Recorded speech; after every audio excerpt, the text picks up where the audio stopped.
Jagged slash of moonlight fell through the trees, illuminating a lone figure standing in a blood-soaked glade. His clothes were torn and stained crimson, but it was the hollow look in his eyes that spoke of something far darker than any wound. This was Zhou Fan, though no longer truly him. In that frail 15-year-old body stirred the will of the Demon King himself. He raised a shaking hand and stared at unfamiliar flesh, disbelief and contempt warring in his expression. A rustle in the underbrush drew his gaze, and two glowing eyes peered back. A wolf burst into view, then another and another, each snarling, fangs bared. The beasts lunged as one, but the boy's eyes blazed. He exhaled, and a silent wave of pure killing intent rippled outward. The wolves froze, their hackles rising, bodies trembling, and then they turned and fled, vanishing into the night. He watched them go, a faint smile playing around his lips. In the echoing hush, he took his first mortal steps, each one heavier than the last. The forest seemed to breathe with him, unedited, primeval. A weak cough snapped his attention to a fallen guard slumped against a tree. The man's lips parted as he gasped, "Help! Fan, help me!" The Demon King cocked his head, curiosity flickering. This child's life force, still uncorrupted, was ripe for the taking. He approached with measured calm, fingers hovering over the guard's brow. "What are you doing?" The guard choked out. "You're not Zhou Fan, are you?" A cold chuckle escaped the youth's throat. "You're right," he said, voice resonating with ancient power. "I am not. I am Yifan Zhou, Demon King of the Abyss." He whispered the name of his secret art, demonic execution, and tendrils of dark energy slithered forth, draining the guard's chai. Pain and confusion twisted the guard's features until, at last, his life force snapped away. The boy absorbed it all, remaking it into something demonic, something his own. Night bled toward dawn as he sat cross-legged, converting every ounce of Tier 2 cultivation into pure, abyssal power. When he rose, exhaustion and triumph warred in his veins. "It took the entire night," he murmured, flexing newly invigorated muscles. He reached out, summoned a sphere of energy between his palms, and struck a nearby boulder. The world erupted. Stone shattered, debris rained, and smoke billowed skyward. From the edge of the blast, he called out, "King of Swords Cheng, stay where you are. When I return to the sacred realm, none shall stand against me." With inhuman grace, he leapt into the treetops, vanishing among the branches. Below, dawn's first light revealed a hidden camp. Raised voices drifted upward. Peering through the leaves, he saw Commander Yang Pang, face flushed with anger, pointing an accusing finger at the clan's house manager, Jae Sun. "Traitor!" Yang Pang roared. "You've gone too far this time." Jae Sun stood his ground, calm as a placid lake. "Commander, we have served side by side for years. I ask you, stand down." A commanding voice sliced through the standoff. The lady of the Luo clan stepped forward, her eyes sharp with defiance. "Mr. Sun, the reverse dragon palm is a sacred technique passed down through generations of the Luo family. There's no way in hell we'll ever hand it over to you." Beside her, a young boy, her brother, snarled with rage. "Sis, stop holding me back. I'll kill the traitor myself." Back in the trees, Zhuo Fan watched it all unfold. His crimson eyes narrowed. Humph! No wonder this family is in trouble, a traitor within their own house. His thoughts swirled. Bandits? The Luo family?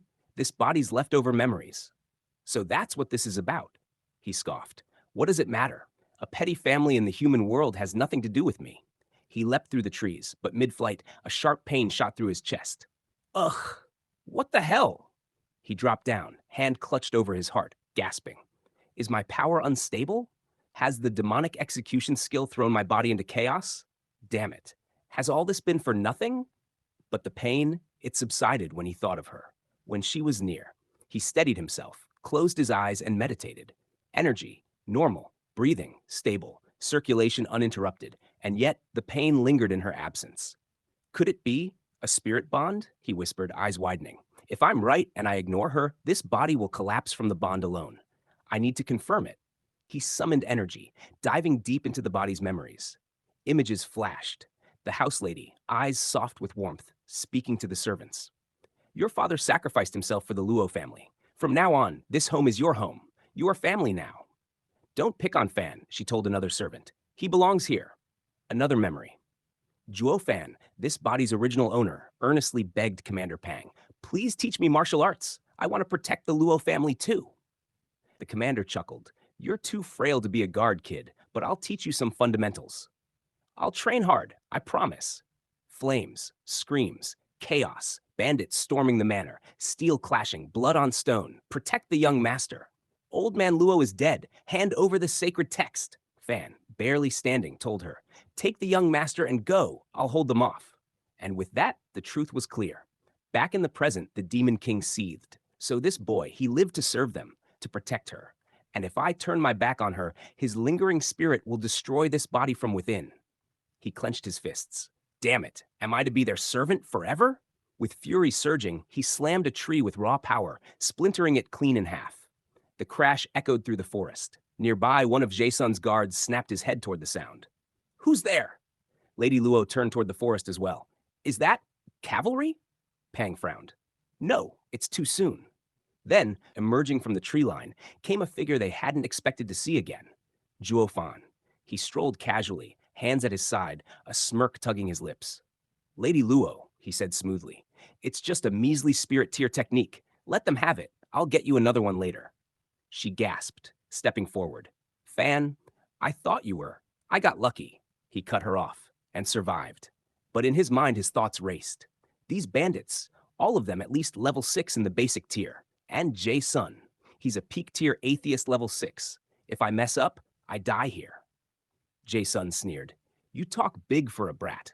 What can a mere servant accomplish? The bandits laughed heartily at the insult. From behind, Pang shook his head. I knew that kid had screws loose. One guard muttered, he's lost it. And the young master added, we should have taken him to the hospital. But Zhou Fan just stood there, eyes scanning. There's no way we win this fight. So why even struggle? Still, he searched for a path forward, a solution.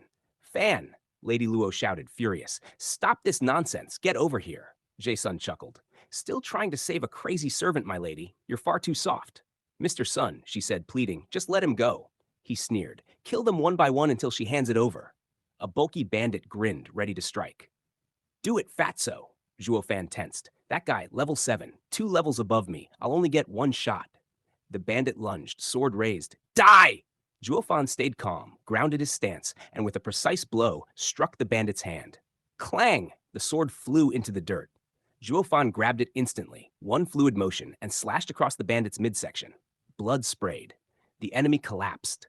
Silence. Everyone, friend and foe, stood frozen. Then, like a blur, Zhou Fan dashed forward, grabbed Lady Luo and the young master, and vanished into the forest canopy. After him, Jae-sun roared, face red with rage. Pang, rallying the remaining guards, barked orders. Hold them off. Give Lady Luo time to escape. Jae-sun's voice boomed above the chaos. That damned brat! He dares ruin everything? When I catch him, I'll tear him to pieces. Subscribe, and make sure to tap the bell so you don't miss the next episode.